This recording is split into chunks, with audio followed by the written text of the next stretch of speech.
Welcome students. Today's topic is diuretic agents. Diuretic agent is the topic of pharmacology subject.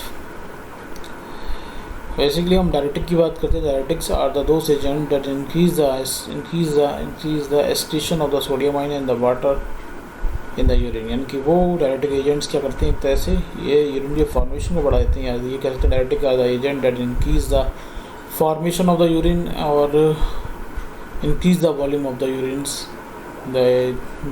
वो agents क्या करते हैं, diuretics कहलाते हैं, जो कि यूरिन के फॉर्मेशन को, यूरिन के आउटपुट को बढ़ा देते हैं. अगर हम उसके इंट्रोडक्शन से बात करें, क्या है कि these are the drugs which increase the excretion of sodium ion and water in the urine. यानी वो ड्रग जो कि सोडियम आयन के एक्सक्रीशंस को और वाटर को बढ़ा देते हैं. यूरिन में अमाउंट बढ़ जाता है इनका, या बढ़ा देते हैं. एक्सक्रीशन कैसे करते हैं तो बढ़ा देते हैं. वो सब क्या है,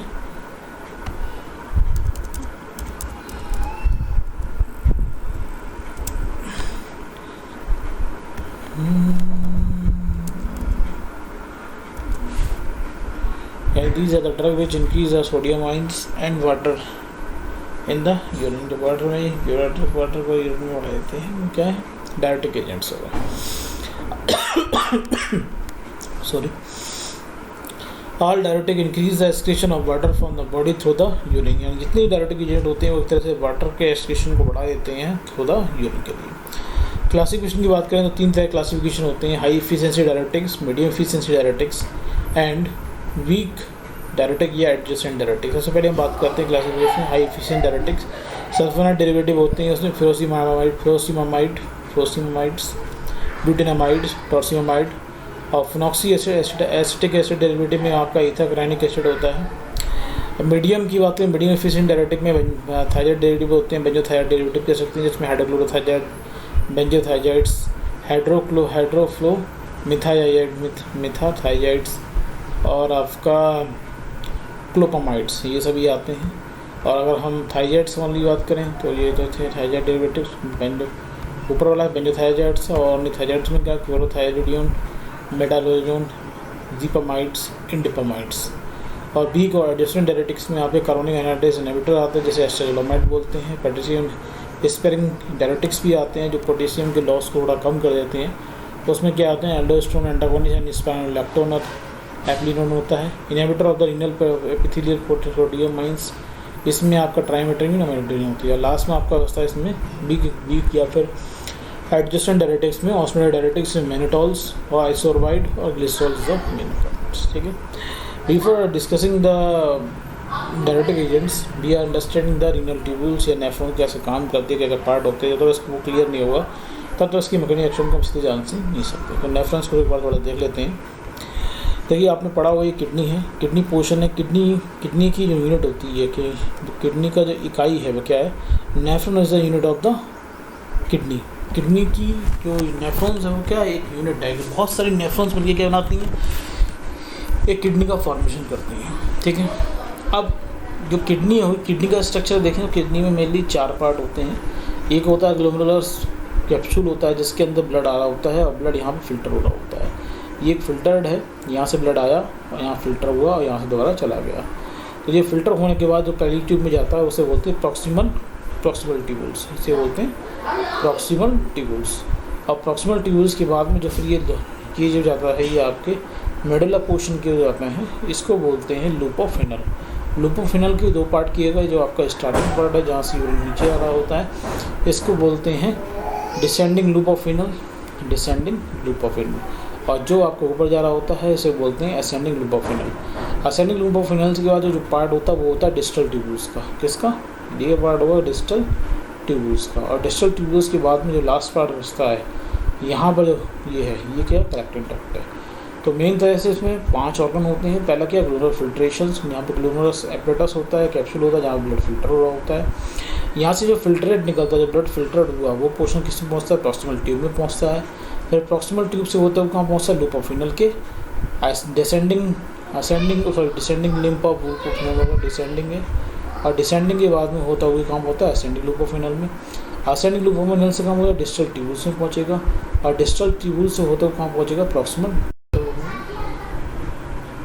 तो डिस्टल ट्यूबुल से होता हुआ कहाँ पहुँचेगा, लास्ट में कलेक्टिंग डक्ट पहुँचेगा। तो ये अब ये तो बात हुई कुल नेफ्रॉन्स। अब नेफ्रॉन्स के अलावा क्या है कि हमारा कहाँ पर ड्रग एक्ट होती हैं, अब उसको हम देखते हैं। देखिए ये क्या आपका ग्लोमेरुलर फिल्ट्रेट हो गया, ये क्या है आपका प्रॉक्सिमल ट्यूब है। तो यहाँ प्रॉक्सिमल ट्यूब है, एक साइड यहाँ पर होती है, कुछ ड्रग यहाँ भी एक्ट करती है प्रॉक्सिमल ट्यूबुल्स पे। जितनी थायराइड ड्रग्स होंगी वो सब यहीं एक्ट करती हैं, जो सोडियम क्लोराइड या सोडियम पोटेशियम जो रीअब्जॉर्प्शन हो रहा होता है उसको कम करती हैं। उसके बाद में ये पोर्शन क्या है आपका, that is the portion of loop of Henle. ये वाला पोर्शन जो आपका क्या है, डिसेंडिंग लूप ऑफ फिनल, और ये क्या है, असेंडिंग लूप ऑफ फिनल। ठीक है, फिर आता डिस्टल ट्यूब। डिस्टल ट्यूबुल्स भी एक पोर्शन है जहाँ पर ड्रग एक्ट होती है। डिस्टल ट्यूबुल्स में मेनली जो ड्रग एक्ट होती है वो आपका फ्यूरोसिमाइड जो होती हैं, जितने भी आपके वो हाई सीलिंग डायरेटिक्स वो यहाँ पर एक्ट होते हैं। फिर उसके बाद में ये डिस्टल ट्यूबुल्स से होते हुए हम यहाँ पर आते हैं कलेक्टिंग डक्ट। फिर कुछ ड्रग होते हैं वो कलेक्टिंग डक्ट पे एक्ट होते हैं, अपना एक्शन पे करते हैं। तो मेनली क्या है, 4 पोर्शन है। Side first is the proximal tube, यहाँ पर ड्रग एक्ट हो सकती है। साइड सेकंड इज द क्या है, साइड सेकंड इज द मतलब ये जो आपको आप डिसेंडिंग है, ascending loop of Henle, thick ascending loop of Henle पे है। और साइड थर्ड इज द, ये थर्ड है जो कौन सी है, डिस्टल ट्यूबुल से। और साइड फोर्थ है जहाँ पर ड्रग एक्ट हो क्या है, कलेक्टिंग डक्ट है। 4 साइड होती हैं, ड्रग एक्ट होंगी, यहीं पर हम देखेंगे। तो यहाँ पर जैसे जैसे एब्जॉर्प्शन होता रहता है, यहाँ वाटर का हेवली एब्जॉर्प्शन होता है, फिर यहाँ सोडियम पोटेशियम का एब्जॉर्प्शन हो रहा है। ये जितना आप देख रहे हैं यहाँ पर जैसे एब्जॉर्प्शन हो जाता है, और यहीं एब्जॉर्प्शन के रेट्स को ब्लॉक करने पर क्या होता है, सोडियम या पोटेशियम या वाटर का एब्जॉर्प्शन नहीं हो पाता है, जिससे कारण यूरिन में क्या, यूरिन के अंदर वाटर और पोटेशियम सोडियम आयंस बढ़ जाते हैं और जिनका एस्ट्रेशन हो जाता है। तो मिसलिंग ड्रग क्या करती हैं, जितनी भी ड्रग हैं डायरेटिक्स, ये सभी ये जो आपका चैनल है जिनके थ्रू ये आयंस का एब्जॉर्प्शन हो रहा है या वाटर का एब्जॉर्प्शन हो रहा है, इनको ये ब्लॉक कर देते हैं। और जब आयंस, ये चैनल हैं जिसके थ्रू वाटर और आयंस का एब्जॉर्प्शन हो रहा है, ये ब्लॉक हो जाएंगे, तो यहाँ अमाउंट ऑफ इलेक्ट्रोलाइट्स बढ़ जाएगा और वाटर बढ़ जाएगा। इनडायरेक्टली क्या होता है, यूरिन कंसनट्रेट हो जाता है और यूरिन के अंदर यूरिन का वॉल्यूम भी इंक्रीज हो जाता है। इस तरीके से काम करता है। ठीक है, अब 1 बाय 1 हम देखेंगे। पहला है हाई सीलिंग डायरेटिक या लूप डायरेटिक्स जैसे बोलते हैं, क्योंकि लूप ऑफ फिनल में एक्ट होती है, इसलिए क्या बोलते हैं इसे, लूप डायरेटिक। कहाँ पर साइड में बताया था आपको, ये वाली जो साइड आपको साइड सेकंड दिख रही है लूप ऑफ फिनल की, कौन से, ये है असेंडिंग लूप ऑफ फिनल में पार्ट में एक्ट होती है, कौन सी, लूप डायरेटिक्स। लूप डायरेटिक्स क्या करते हैं, द हाई सीलिंग डायरेटिक्स भी बोलते हैं, क्योंकि बहुत ज़्यादा ये एब्जॉर्ब जो सोडियम पोटेशियम जो इलेक्ट्रोलाइट के एब्जॉर्प्शन को कम कर देते हैं, इसलिए हाई सीलिंग डायरेटिक्स भी बोला जाता है। High ceiling diuretic have a major action on the renal tubular actions, renal tubules में होती है। They produce peak diuretic action and greater than other diuretic agents. High ceiling diuretic होती है, ये बहुत ज़्यादा पीक डायरेटिक एक्शन प्रोड्यूस करते हैं अदर डायरेटिक के कंपेयर में। The main side of action of high ceiling diuretic is a thick ascending loop of Henle. Thick ascending loop of Henle में लिए एक्ट होते हैं, जैसे मैंने बताया था।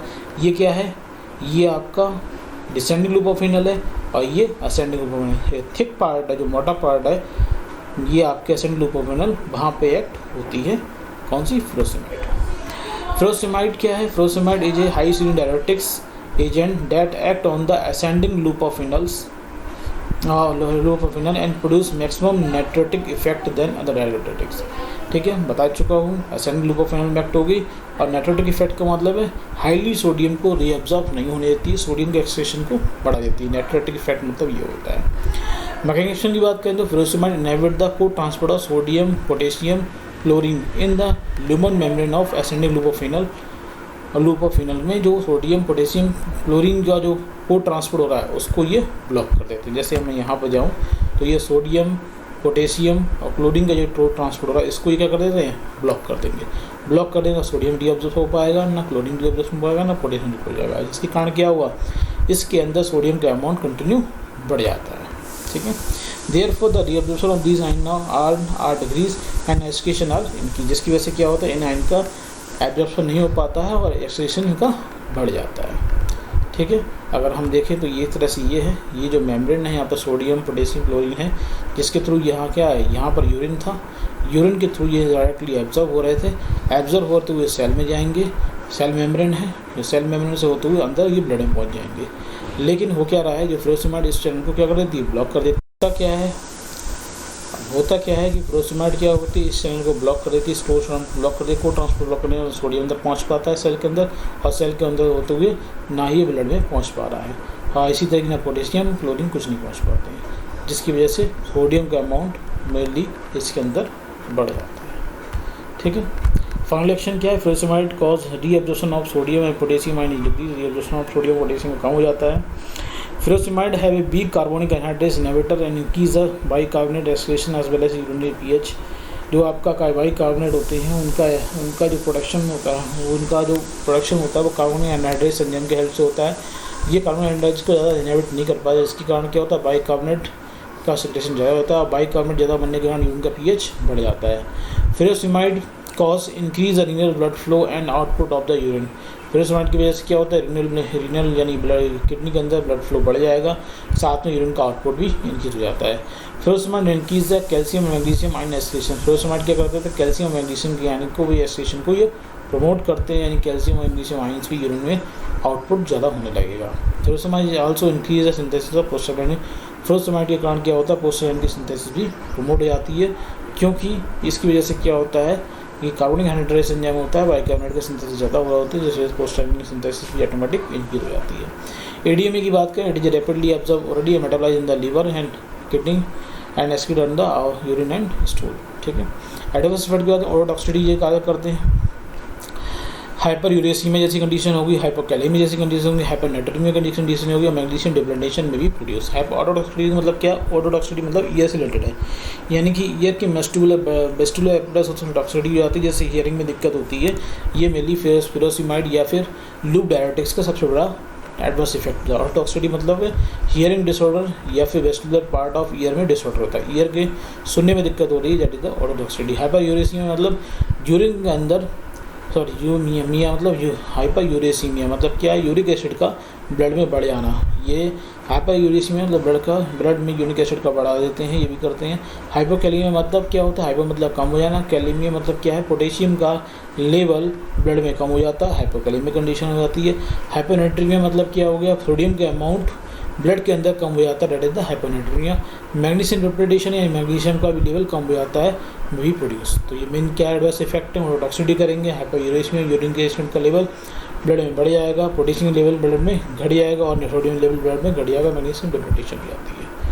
नेक्स्ट हम बात करें तो इसके इंट्रैक्शन भी होती हैं। High swing diuretics potentiate the action of all other anti hypertension agent. जितने भी एंटी हाइपरटेंशन एजेंट जो कि ब्लड प्रेशर में यूज़ होते हैं, उन सब के एक्शन को हाई स्विंग डायरेटिक्स बढ़ा देते हैं।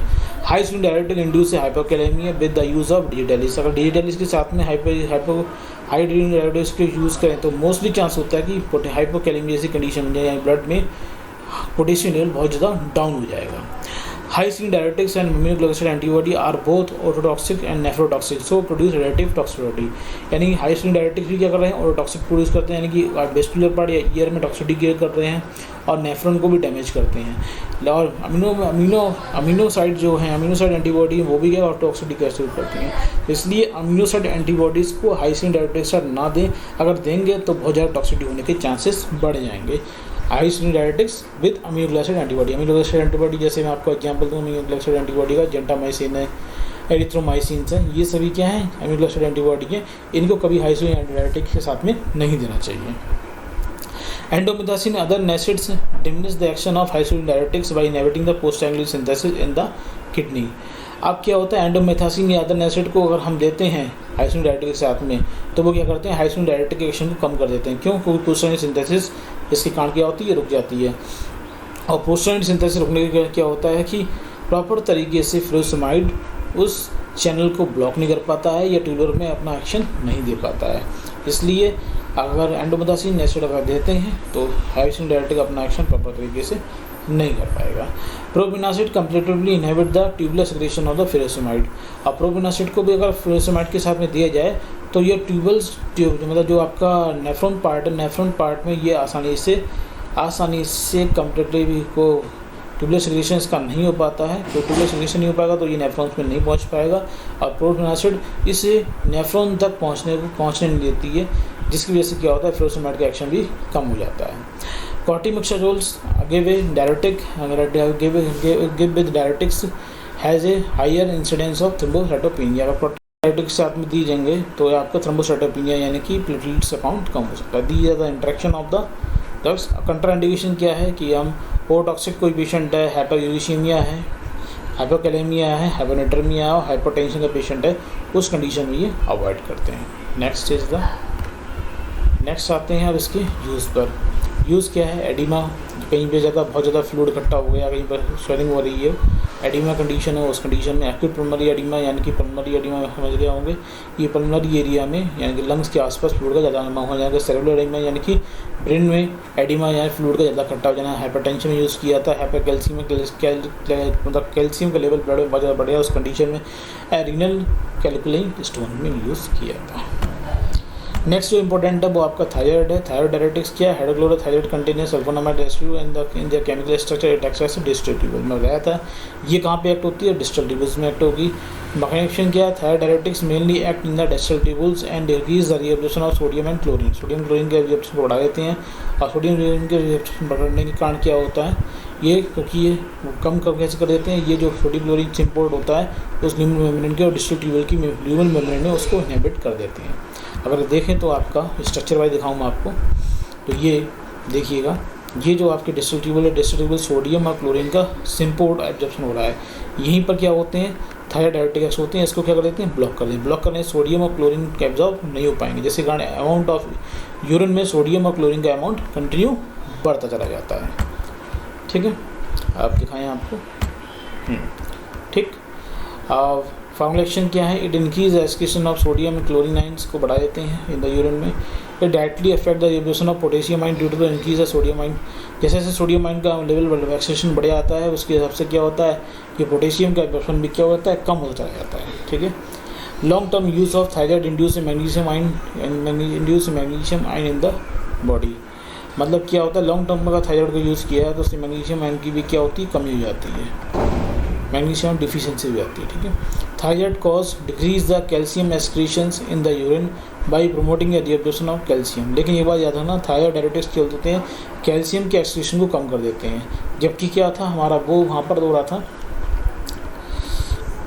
और ये जब दोनों कंडीशन है, मैग्नीशियम आयन और कैल्शियम आयन, दोनों को क्या कर देते हैं? ये बढ़ाते हैं बॉडी के अंदर, ब्लड के अंदर, जबकि जो आपकी लूप डायरेटिक्स है वो मैग्नीशियम और कैल्शियम क्या कर रहे थे? कम कर रहे थे, एक्सक्रीशन को बढ़ा रहे थे, ये एक्सक्रीशन को कम करते हैं।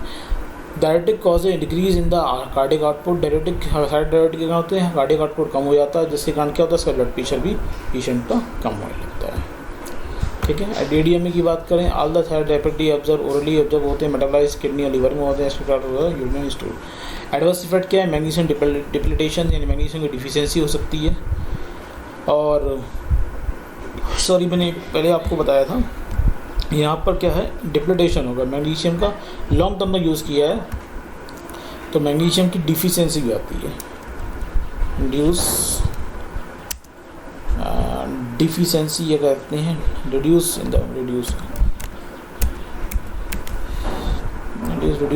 Magnesium ion in the body. Magnesium ion क्या होते हैं? रिड्यूस हो जाते हैं। ठीक है, कैल्शियम आयन क्या होगा? वो बढ़ जाएगा, लेकिन ये कम हो जाएगा। ठीक है, तो यही एडवर्स इफेक्ट क्या है? मैग्नीशियम डिप्लीटेशन, मैग्नीशियम कम हो जाता है। हाइपोनेट्रेमिया मतलब सोडियम का अमाउंट भी बॉडी के अंदर, ब्लड के अंदर कम हो जाएगा। हाइपोयूरेसिमिया यानी कि ब्लड के अंदर यूरिक एसिड लेवल बढ़ जाएगा। हाइपरकैल्शियम मतलब यहाँ पर कैल्शियम बढ़ जाएगा। बस डिफरेंस यही है, thyroid diuretic calcium level blood में बढ़ाते हैं और लूप डायरेटिक ब्लड के अंदर कैल्शियम लेवल घटाते हैं। एक्सक्रीशन उनका ज़्यादा होता है, यहाँ पर एक्सक्रीशन कैल्शियम का कम होता है। इंट्रैक्शन क्या है? Thiazide diuretics potentiate the action of all other antihypertensive, जितनी एंटीहाइपरटेटिक ड्रग है उनकी एक्शन को ये थायराइड डायरेटिक्स बढ़ा देते हैं। एंडोमेथासिन एसिड जितने भी होंगे वो सभी थायराइड डायरेटिक्स की एक्शन को कम कर देते हैं, जैसे कि प्रोस्टाग्लैंडिन सिंथेसिस बढ़ जाती है, इसलिए जैसा कि लूप डायरेटिक्स में था। और प्रोमिन एसिड भी इसकी एक्शन को सप्रेस कर देते हैं। कंट्राइंडिकेशन क्या है? वही हाइपोनेट्रीमिया के कंडीशन में, हाइपोयूरेसिमिया कंडीशन में, हाइपरकैल्शियम कंडीशन में, हाइपरटेंशन कंडीशन में इसको अवॉइड करेंगे। ठीक है, और लास्ट इज द यूज़ वही है, oedema, acute pulmonary oedema, cellular oedema, hypertension और hypercalciuria, and last is the diabetic insipidus. Diabetic insipidus are two disorder जिसमें कि इंक्रीज यूरिन का आउटपुट बढ़ जाता है, वाटर बहुत ज़्यादा आउटपुट होता है, उस कंडीशन में भी इसे यूज़ करते हैं। ठीक है, तो ये आपका कंप्लीट हुआ डायबिटिक्स। कोई कन्फ्यूजन हो तो कमेंट बॉक्स में पूछिएगा। वीडियो पसंद आया हो लाइक कीजिएगा और चैनल को सब्सक्राइब कीजिएगा और अपने कलीग्स को शेयर कीजिएगा। तब तक के लिए थैंक यू। नेक्स्ट वीडियो में मिलेंगे। Thank you.